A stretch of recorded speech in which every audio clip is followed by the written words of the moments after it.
ನಮಸ್ಕಾರ ಸ್ನೇಹಿತರೆ, ಸರಸ್ವತಿ ಶ್ರೀವಾರಿ ಚಾನಲ್ಗೆ ಸ್ವಾಗತ. ಸ್ನೇಹಿತರೆ, ಮಾರ್ಚ್ 6ನೇ ತಾರೀಕು ಸಂಕಷ್ಟಹರ ಚತುರ್ಥಿ ಬಂದಿದೆ. ಈ ಸಂಕಷ್ಟಹರ ಚತುರ್ಥಿಗೆ ಬಾಲಚಂದ್ರ ಸಂಕಷ್ಟ ಚತುರ್ಥಿ ಅಂತ ಕರೀತಾರೆ.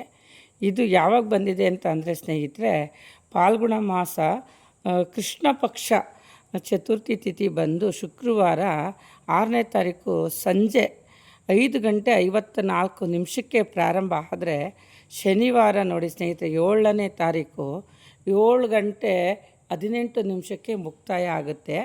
ಈ ಒಂದು ನಮಗೆ ಈ ಸಂಕಷ್ಟಹರ ಚತುರ್ಥಿ ಬಂದು ನೋಡಿ ಸ್ನೇಹಿತರೆ, ಶುಕ್ರವಾರ ಪೂರ್ತಿ ಸಿಕ್ಕುತ್ತೆ ನಮಗೆ. 5 ಗಂಟೆ 54 ಪ್ರಾರಂಭ ಆದರೆ ಚಂದ್ರೋದಯ ನಮಗೆ ಸಿಗೋದೇ ಶುಕ್ರವಾರಕ್ಕೆ ಸಿಗೋದ್ರಿಂದ ನಮಗೆ ಸಂಪೂರ್ಣವಾಗಿ ಒಂದು ಪೂಜೆ ನಿಯಮಗಳಿಗೆಲ್ಲ ಶುಕ್ರವಾರ ತುಂಬ ಬಂದಿದೆ.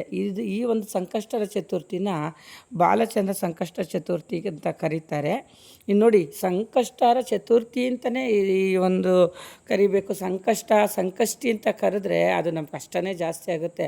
ಹರ ಅಂದರೆ ನೋಡಿ, ಆ ಗಣಪತಿ ಎಲ್ಲ ಹರ ಮಾಡಿ ಓಡಿಸ್ಬಿಡ್ತಾರಂತೆ ನಮ್ಮ ಕಷ್ಟಗಳನ್ನೆಲ್ಲ. ಹಂಗಾಗಿ ಸಂಕಷ್ಟಹರ ಚತುರ್ಥಿ ಅಂತಲೇ ಈ ಒಂದು ವ್ರತ ಪೂಜೆನ ನಾವು ಮಾಡಬೇಕಾಗುತ್ತೆ.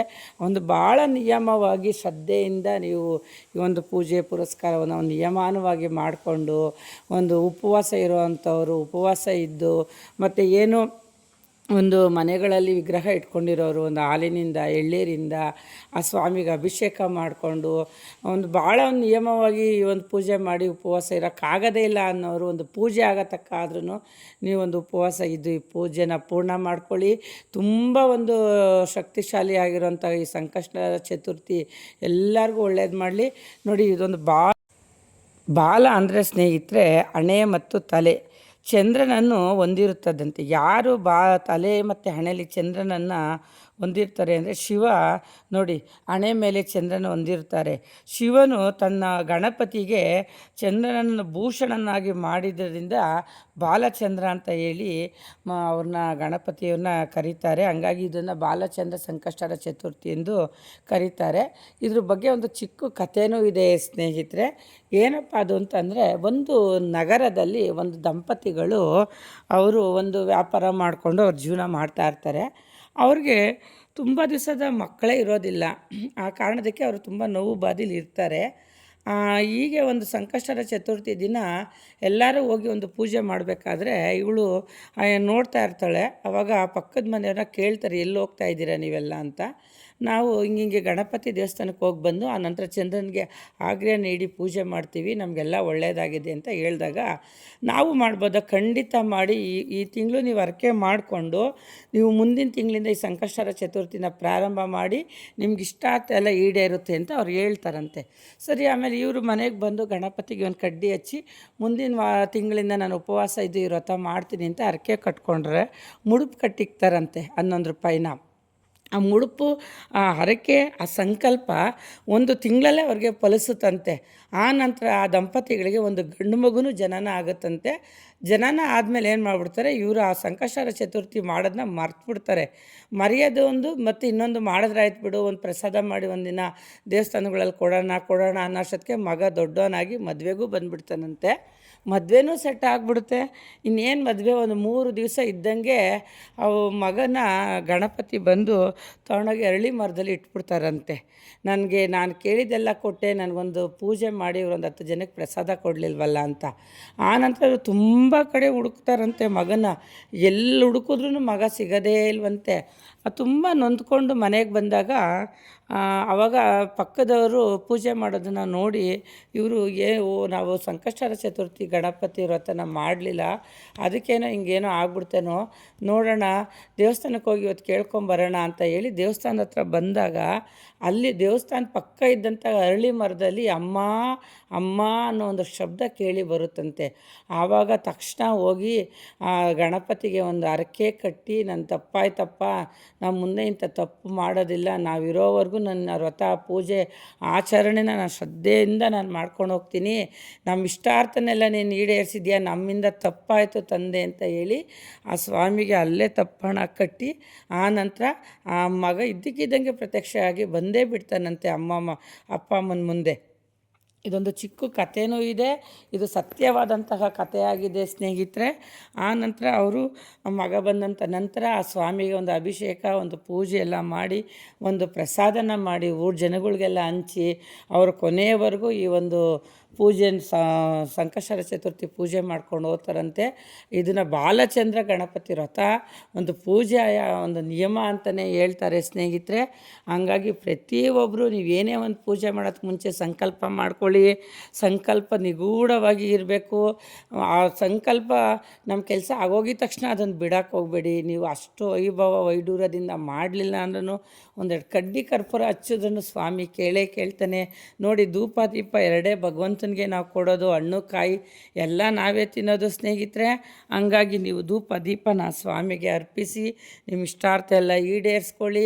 ಈ ಒಂದು ಬಾಲಚಂದ್ರ ಗಣಪತಿ ವ್ರತ ಬಂದು ವಿದ್ಯೆ ಬುದ್ಧಿ ಗುಣಕ್ಕೆ ಎಲ್ಲ ಮಾಡಿಸಿದಂತಹ ಈ ಒಂದು ಆಗಿದೆ. ಅದರಲ್ಲೂ ದಂಪತಿಗಳು, ಮಕ್ಕಳಿಲ್ಲದ ದಂಪತಿಗಳು ಇಬ್ಬರು ಈ ವ್ರತ ಪೂಜೆನ ಮಾಡಿದಷ್ಟು ಬೇಗ ಶೀಘ್ರವಾಗಿ ಅವ್ರಿಗೆ ಫಲ ಸಿಕ್ಕುತ್ತೆ, ಒಂದು ಸಂತಾನ ಭಾಗ್ಯ ಆಗುತ್ತೆ. ಇದು ಕಟ್ಟಿಟ್ಟ ಬುತ್ತಿ. ಪ್ರತಿಯೊಬ್ಬರು ಮನೆಗಳಲ್ಲಿ ಒಂದು ಏನು ಮುಸ್ಸಂಜೆನೆ ಒಂದು ಬ್ರಾಹ್ಮಿ ಮುಹೂರ್ತಗಳಲ್ಲಿ ಪೂಜೆ ಮಾಡ್ಕೊಳ್ಳಿ. ಗರಿಕೆ ಪತ್ರೆಯಿಂದ ನೀವು ಈ ಪೂಜೆನ ಮಾಡಿ 108 ಸಾರಿ ಓಂ ಗಂ ಗಣಪತಯೇ ನಮಃ, ಓಂ ಗಂ ಗಣಪತಯೇ ನಮಃ ಅಂತ ಹೇಳ್ಕೊಳ್ಳಿ. ಮತ್ತು ಸಂಕಷ್ಟಹರ ಚತುರ್ಥಿ ಬುಕ್ಕಿದೆ, ಕಥೆ ಇದೆ, ಎಲ್ಲ ಓದಿ ಮನಸ್ಸು ಶಾಂತಿ ಆಗುತ್ತೆ ಸ್ನೇಹಿತರೆ. ನಾವು ಬೇರೆ ವಿಷಯಗಳು ಸಾವಿರಾರು ತಲೆಯಲ್ಲಿ ಹಾಕ್ಕೊಂಡಿದ್ದೇ ಇರ್ತೀವಿ. ತಿಂಗ್ಳಿಗೊಂದು ಸರಿ ಬರೋ ಅಂಥ ಈ ಒಂದು ವ್ರತ ಪೂಜೆನ ಭಕ್ತಿಯಿಂದ ಆಚರಣೆ ನೀವು ಮಾಡಿ. ಆನಂತರ ಎಕ್ಕದ ಹೂವಿನಿಂದನೂ ನೀವು ಸಿಕ್ಕಿದ್ರೆ 108 ಎಕ್ಕದ ಹೂವಿನಿಂದನೂ ನೀವು ಪೂಜೆ ಮಾಡ್ಕೋಬೋದು. ಇಲ್ಲಾಂದರೆ ಏನೋ ಒಂದಿಷ್ಟು ತೊಗೊಂಬಂದು ನಿಮ್ಗೆ ಎಷ್ಟು ಸಿಕ್ಕುತ್ತೋ ಅಷ್ಟು ಸ್ವಾಮಿ ಹತ್ರ ಇಡಿ. ಕಡಲೆಕಾಳು ಹಾರ ಹಾಕೋದ್ರಿಂದ ಯಾರಿಗೆ ಕೆಲಸ ಸಿಕ್ಕಿಲ್ವೋ ಮಕ್ಕಳಿಗೆ, ಮುಖ್ಯವಾಗಿ ಬಾಲ ಮಕ್ಕಳಿಗೆ ಉದ್ಯೋಗದಾಗಲಿ ಒಂದು ವಿದ್ಯೆ ಬುದ್ಧಿ ಎಜುಕೇಷನ್ಗಾಗಲಿ ಅವ್ರಿಗೆ ಪಟ್ಟಂತ ಶೀಘ್ರವಾಗಿ ಫಲ ಸಿಕ್ಕುತ್ತೆ. ಈ ಒಂದು ಸಂಕಷ್ಟಹರ ಚತುರ್ಥಿ ಪ್ರತಿಯೊಂದು ಅದನ್ನು ಹಾಕ್ಕೊಂಡು ಕಾಯಿ ತೆಂಗಿನಕಾಯಿ ಹೊಡಿದೆ ಯಾರೂ ಪೂಜೆ ಮಾಡಬೇಡಿ. ಈ ನಿಯಮವನ್ನು ಎಲ್ಲ ಮಾಡಿಕೊಂಡು ಸಂಜೆ ಎಲ್ಲ ದೇವಸ್ಥಾನಗಳಿಗೆ ಹೋಗಿ ದೇವಸ್ಥಾನದಲ್ಲಿ ಒಂದು ಪೂಜೆ ಕೊಟ್ಕೊಂಡು ಆ ನಂತರ ಮನೆಗೆ ಬಂದು ನೀವು ಚಂದ್ರೋದಯ ಸಂಜೆ 6:30 ಮೇಲೆ ಆಗುತ್ತೆ. ಒಂದೊಂದು ಕಡೆ ಮೋಡ ಇರುತ್ತೆ, ಒಂದೊಂದು ಕಡೆ ಲೇಟಾಗುತ್ತೆ.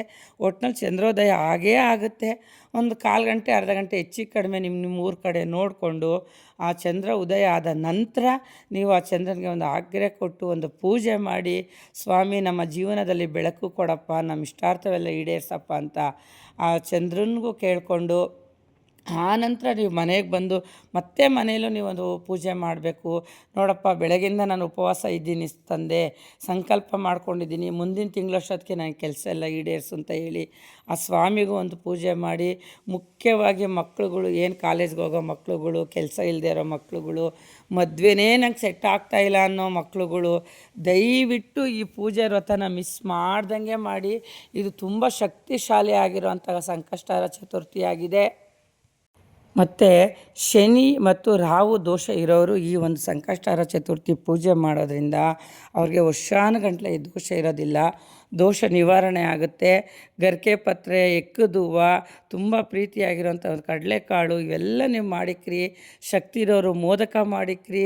ನಿಮಗೆ ಏನು ಶಕ್ತಿ ಸಿಕ್ಕುತ್ತೋ ಮುಖ್ಯವಾಗಿ ಈ ಕೆಂಪು ದಾಸವಾಳನೂ ಇಡಿ ಸ್ನೇಹಿತರೆ. ಗಣಪತಿಗೆ ಕೆಂಪು ದಾಸವಾಳ ತುಂಬ ಪ್ರೀತಿಯಾಗಿರೋಂಥ ಹೂವು ಆಗಿದೆ. ಎಲ್ಲ ಇಟ್ಕೊಂಡು ನೀವು ಮನೇಲಿ 11 ರೂಪಾಯಿ ಒಂದು ಮುಡುಪು ಕಟ್ಟಿ ತಿಂಗಳ ಕಟ್ಟಿ, ಏನೂ ತೊಂದರೆ ಇಲ್ಲ. ನಿಮ್ಮ ಇಷ್ಟಾರ್ಥ ಈಡೇರೋವರೆಗೂ ಕಟ್ಕೊಂಡು ಆ ಮುಡುಪನ್ನ ನೀವು ದೇವಸ್ಥಾನಕ್ಕೆ ಹೋದಾಗ ಹಾಕ್ಬಿಡಿ. ಹಿಂಗೆಲ್ಲ ಮಾಡೋದ್ರಿಂದ ನಿಮಗೆ ಒಳ್ಳೆಯದಾಗುತ್ತೆ.